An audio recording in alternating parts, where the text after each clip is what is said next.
My name is Stéphane Le Duc. I'm a guest curator for the exhibition about parachutes. I started as a young reporter for Musique, which is the equivalent of Much Music in French Canada. And I was a reporter. At the start, it was about movies, exhibition, and then I started doing fashion. And I became known for fashion because of a show called Perfecto, which is like fashion television in French. And I discovered all the French designers and Quebec designers, and that's how I started, and then Dress to Kill magazine. My name's Nicola Pelly. I'm the co-founder and one of the designers of the company Parachute, which was a brand that we founded in 1976. Well, Parachute is a great brand because it was a small brand in Montreal. Everything started here. And it was very futuristic and also very simple in the way they would design. And they were very modern, very avant-garde, and that's why they became so popular. I think it's this impact of being so different, so innovative, and that's why I like the brand, and that's why it's so fantastic to have the exhibition as well. Harry was working at Le Chateau. He was designing the stores, working with Hirsch Siegel. And he started designing the clothing, and they realized he doesn't have a traditional fashion background. He's an architect, urban planner, as I said. So they brought me in as part of the team to design clothing with him and to work and run the design studio. So that's where we worked. That's where we met. After a while, we realized that what we really enjoyed doing together was designing rather more advanced, interesting, cutting-edge clothing. And Chateau at that point had a lot of stores, and they had a certain resistance from their store managers to having anything that wasn't really, what was mainstream. Anything that was too new was just too difficult for them to sell. So Harry and I decided to start up on our own, start our own brand. And they were very, very supportive at Le Chateau. And then, so Harry and I started up Parachute, our own brand. Well, Harry Parnas, my partner, was an architect, and I had a more traditional fashion training background. So our original concept was to design fashion clothing, but to make it more of a complete package. We realized fairly early on in the development of the brand that it would be exciting and appropriate to have our own stores. We could reach the customers directly, and we could control the environment that the clothing was sold in. Because design itself was very important to us. So the design of the stores, the design of the clothing, the music that we played, the people that we hired, the whole image of the brand was really important. And there were very few other designers doing that. I don't think when we started there were any designers who had their own stores, maybe one or two, but we were in the vanguard of that idea.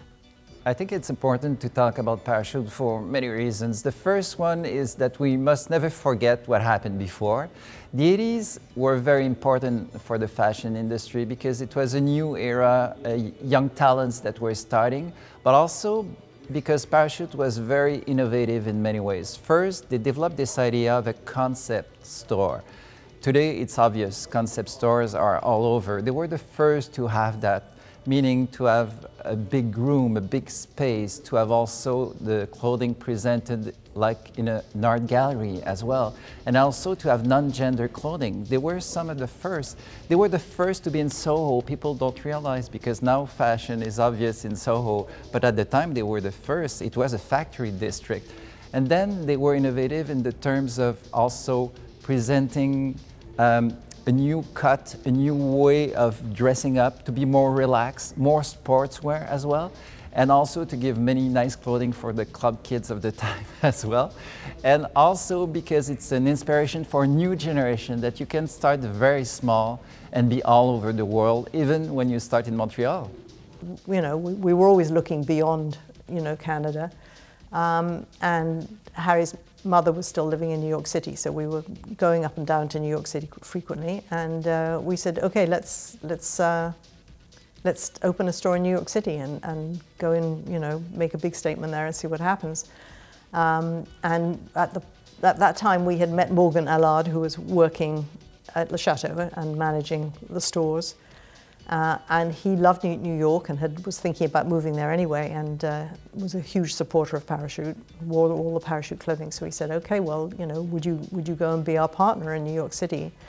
And so we sent him down with a whole wardrobe of clothing, and he went down and hung out in the clubs and the bars, and you know, everybody raved about the clothes. So we said, oh yeah, this obviously, it could work here. So we went down and met up with him, and we scouted locations. And we initially found the one in Soho. In the days when nothing much was happening in Soho, it was galleries and warehouse spaces, and that was it. There was no fashion at all, which was great because it meant we could take a much bigger space because it was so inexpensive. The idea was to make it a destination. You know, people would come and spend hours in the store because there was just so much to look at. And so that's what we did. We opened in Soho, and we were pretty certain that once we opened in Soho, we would then become recognized more in Canada as well. You know, the publicity we would get from that which is the way it tends to work. At one point, we had stores in San Francisco, 2 in LA, Miami. We also had a store in Boston, Chicago. I think we had one in Birmingham. It depended a lot on people coming to us, and if they said they could open a store, we went and checked it out, and if we felt it would work, you know, we went with it. So we also had stores obviously across Canada. We had,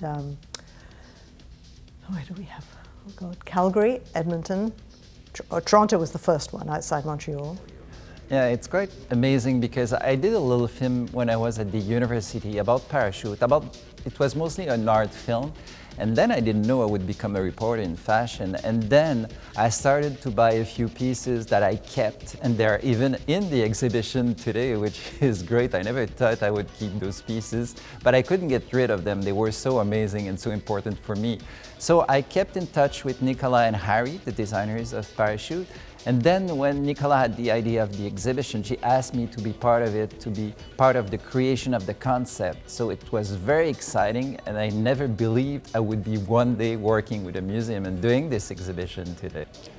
What I'm the most thrilled about in the exhibition, I think it's this room, which is the recreation of the Soho store. Then we have the feeling of how big it was, how huge the space was, because we cannot realize it was 20,000 square feet, which is unbelievable in terms of space to show clothing. So we have this kind of feeling here, and we have some of the key pieces in terms of design, in terms of cut, but also there's a space where we find videos, and videos were very important at the time. They were art videos or fashion shows or music videos. They were presented on some columns, and that space recreates the whole spirit of parachute, and the young generation can have this impact when they come here. It was the time of music videos just starting. MTV had started in the early 80s. And so a lot of the musicians and rock stars needed clothing, and because of the videos they were making, so they all came into the stores, and you know, and Morgan used to call us up at the end of the day, you know, guess who came in this week, and tell us all these celebrities that had come in. In 1984, my daughter was born, Harrison, my daughter, and I started trying to buy children's clothes, and there was really nothing suitable anywhere that I liked, so I said, well, let's start doing children's clothes. So we started with babies and then went on to children's, and you know, we were doing a lot of black children's clothing, which nobody else was doing in those days. So it was great. It was like miniature adults. It was like, you know, dressing dolls. It was really fun. So that was great. Mini camouflage outfits and mini tutus and mini things. It was really, really fun. Well, the legacy of parachute, I think, is mostly the fact you can make it anywhere if you believe in what you do, if you trust your instinct, and if you're creative. Those are the two main things. But also the fact that never forget that the clothing must be in a certain space, either virtual space or physical space, that will create the ideas of your brand, that right away you can feel the brand. That's very important, and not just trying to copy other ones. Be yourself, and that's the inspiration I hope the new generation will get with the exhibition.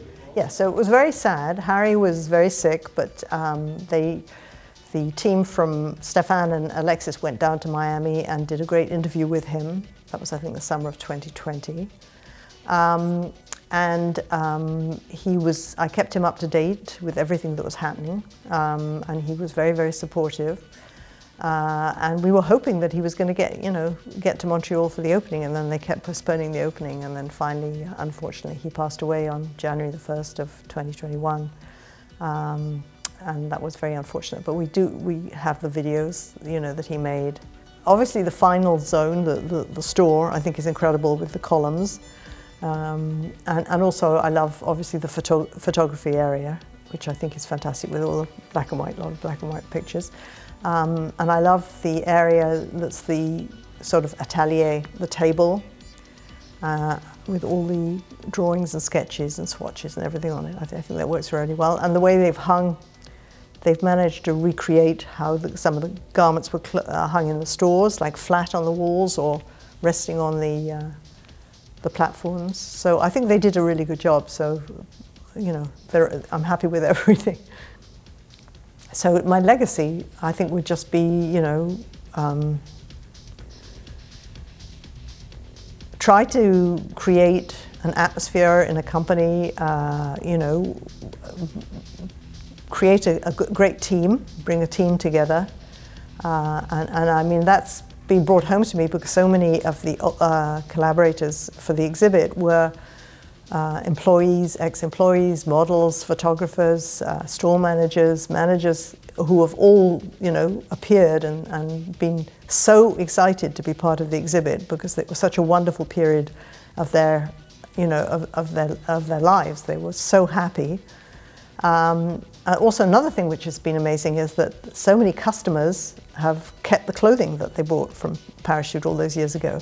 So in a way, I feel slightly justified that, okay, so people were not really just buying the clothing and throwing it out.